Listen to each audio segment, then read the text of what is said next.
welcome them, because I think that's something which is important to many of our clients and many of the people in the Bay Area. Yeah, so call us. Tell us how can be done. What those people have to do. How can they bring here dollar back? And if you have done maybe off air, you can email us. So maybe we can help other people, because we get a lot of calls, and also people who wants to buy. Like yesterday, we had a buyer who wants to buy townhouse in a Fremont in a Mission, and he has everything and he wants to offer the price, but he's cash short. And he was saying to Ashok, I have their money, but I don't know how to bring it. So we want you to tell us how you bringing it, what you doing it. So. Yeah. So it's really not one person actually. We have many, but yesterday just alone, the guy who even could today, not buy. Today also I got a call from somebody, so he can only maximum put 10%, But obviously he would like to, people have an income, they can qualify for much higher. But because of, when you're buying of the jumbo loans, then it's always good to have at least minimum 20%, because that helps to also not only to get the loan, but also to get the house offer accepted. With the 5% down and the 10% down, you will never be able to buy till as long as it's a seller's market, the buyers will not be able to get the money or get the offer accepted. So the thing I was telling you, I forgot, that was in my mind, that people who moved out in 2011 from their home because the house price was under water, and they could not get the price, and they don't wanted to do short sale, and they rented it. For them, this is the perfect time. They can sell now, they can make profit, and they don't have to pay the tax on it if it is less than 3 years. So those people, I know many who actually, I sold them new house, and they decided to hold on to their home. Those people should consider, revisit their house and then see what the value is. And if they want us to tell them, we can tell you the value. If you're thinking about selling, then we can definitely tell you, because I'm offering this to the people who are serious about considering selling. Then we can appraise your property ourselves and tell you what you can get the money. So we'll take the call. You on air, please go ahead. Rekha ji, one quick question. Whatever money, I was just, referring to the discussion which, Ashok ji was referring, and, you were also talking. Whatever money we made in US so far, I totally fall into that criteria. Whatever money we made, that is from US, and, it's all tax returns, filed, everything is done. Now, if it is my own money which I made out of US, I'm sure I cannot bring, whatever full money I have, because, it appraised and, I got good returns out of it. I cannot claim that, but at least whatever money I need for down payments, that should be definitely equal to, or, even less than what I have earned and, what I have reported as savings. So what is the issue that would happen, when trying to bring that money, Well, we don't know. I mean, see, that's what we want to know from people who have successfully brought the money from India. Obviously, that money has to come into the legal channels where they have to pay the, so it was their money, their profit. If they have to pay the taxes there, and what the process is for getting, the permission to the Reserve Bank or whatever the current authority is. So. Yeah, no, your question is very valid. But we don't know the answer to it. Like one of my client wanted to buy the house, and she was saying that her mother can give her money. So I was telling her, no, your mom can give you as a gift, that's fine. But I think there was some other question where I told her that you don't spend your own money and take the money which your mom can give you and use that. And then, as a gift, but also she can spend for the 1 month and 2 months. She can spend her money as a cash, and then keep her whole salary as a saving. I see. There was some situation where I don't remember exactly what it was, and that was worked out. Like he's saying, he can take all his money, saving, and what he has paid tax. He can bring that amount. He can prove that this much, 1 million he has made, and he paid tax on 1 million. So $1 million he can bring it from India. But I think still you have to show when did you bring it here. Right. So if it's coming as a gift, and then what they want is they want to have at least minimum 5% of your own money. Okay. So if you don't have that money, then you can. Yeah, maybe that was the reason I was then telling her, don't spend your money. Just put Yes, it in a yes. whole So- check. Put it in a bank. So what you do is you use gift money for day-to-day expenses. Yes, yes. And then in 2 months or so, you have enough money to call it as your own, right? So you are still on, right? I'm still on, but unfortunately, there is no one to give me that money. Yeah. But it's all. See, if it is the money which is reported as savings by an individual, I think there should be some way. And I'm not talking to the cases where it's a gift or it's like ancestral property. If it is like let's say I've stayed in US for 7 years so Okay. far. And I would have made, by savings perspective, it's like, even if I take 20, 30K per year, I'm talking about, 120, 130K, which is a decent money for reporting as my, Yeah, but that I- should not be a problem. You can report if you have saved. You can report. I don't see any problem for that. Are you finding a problem for that? I don't know. It's like, everyone says that there is a monster, don't go there. Okay, so, it's like No. that. It's a unknown No. thing is a factor here. No. We have money in the banks and we have saving, and there is no problem for declaring, because obviously we are working for so many years, and then we have a saving, we have bonds. I think personally that that's not a problem. You can definitely take that money and go India or bring from India if you have saved there. Like many people have opened the NRI account. Last time I was wrong. I was saying the 9% interest rate is with the dollar, and it was not correct. It was they put it in a rupees, and they said that if they want to convert it, they will get it back converted into dollar. At that time, because they given them dollar, but they converted to rupees, but then again they can convert into dollar, but the rate interest they only get it on the rupees. Right. So that was the correct, but I was thinking no, they put it as a dollar and they're going to get no loss.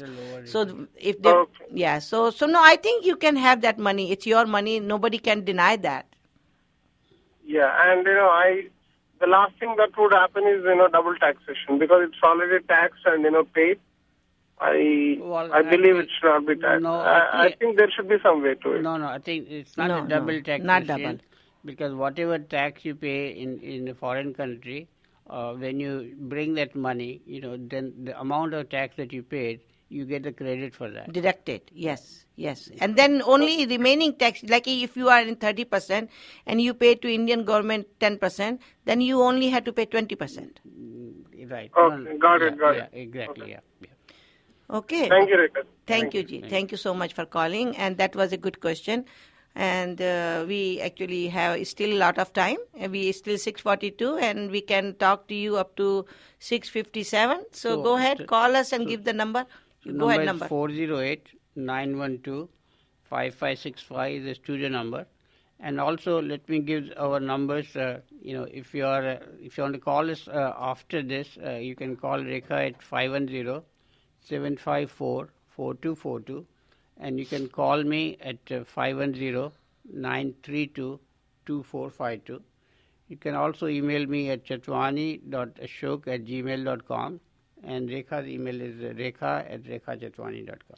Yes, and our website, Ashok has a website. I'm not sure if he's really keeping it up with that, ashokloans.com. It is up to date. It's up to date? More or Okay. less, yeah. Okay. So you can go on Ashok's website. My website is rekhachatwani.com.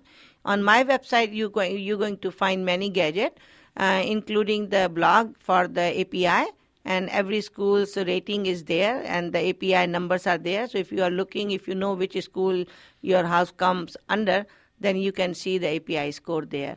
With that, I think I already given you the address where I am interested to get the offer from you people or from your agent till Wednesday 5 p.m. It's 35925 Perkins Street and in Fremont, and the school is Oliveira. So don't miss it. It's a nice house, and definitely call your agent, call me. Either way, I'll be happy to show you. If you have agent and they cannot come, I'll let you see it. I like to get this sold. So we take the call. You on air, please go ahead. Hello, this is Anand speaking. Hi. I wanted to understand, the interest rates for the 30-year loan. I believe they have gone up a little bit. Yes, right? it has gone up. Yeah, They have gone up at least 1%. They have gone up by 1%. Yes. Is there any forecast for that it might come down, or or is it going to go further up? You want to know the truth, or you want me to say I don't know? whatever you think, I think will help me going forward. It's going to go up. I don't think they are coming down. I don't see any sign, because for the country also, it's not good to keep the interest rate too low, and they're not going to keep it for too long. Even though they have said 2 weeks ago or a week and a half ago that they're going to keep buying bonds for $83 billion worth of to keep supporting the interest rate to keep it low. But I'm not sure that they're going to keep doing this to increase the deficit. For indefinite. Indefinite, yeah. So I think it's going to go up, and which is good, it's healthy. Otherwise, the people have stopped investing in in America, because the interest rate is so low, nobody bringing the money here. Everybody, like even you people going India and putting your money for 9%. Over here is only 1.5% or 2%. So I think it's not good for countries. So they're going to increase, and it's going to go up. And if you ask me, I think later on you're going to say, well, I could have refinanced when it was 4.5%, but we thought it's going to go back to 3.5%. But I think don't count on that. It's not going back. Okay. So, but how is the housing market going to be affected? Because once the interest rate goes up, housing market has not gone up so much that people now will start thinking twice before they buy a property. Well, actually, that's the thing, right? Because what's happening housing market, we are now back to 2006 and 2007 in a 80% area. Right. So what's going to happen is, yes, the housing market, the growth or the rate of increase of the price, or what they call the acceleration, is going to be slowed down. I mean, it's not going to go up by 20% this year, but it may go up by maybe 10%. Some of the forecasts, for example, if you look into Zillow, it gives you, for example, I'm looking at a house in Fremont in the Warm Springs. Zillow's estimated that in Warm Springs area next year the house prices are going to go up 12%, while on an average for the whole Fremont the appreciation is going to be 10%. So 12% for Warm Springs, 10% for the whole Fremont. Now, how true is that, or how correct is that? Of course, that is nobody's guess. And we know that the forecasts, economic forecasts, have known to be incorrect a number of the time.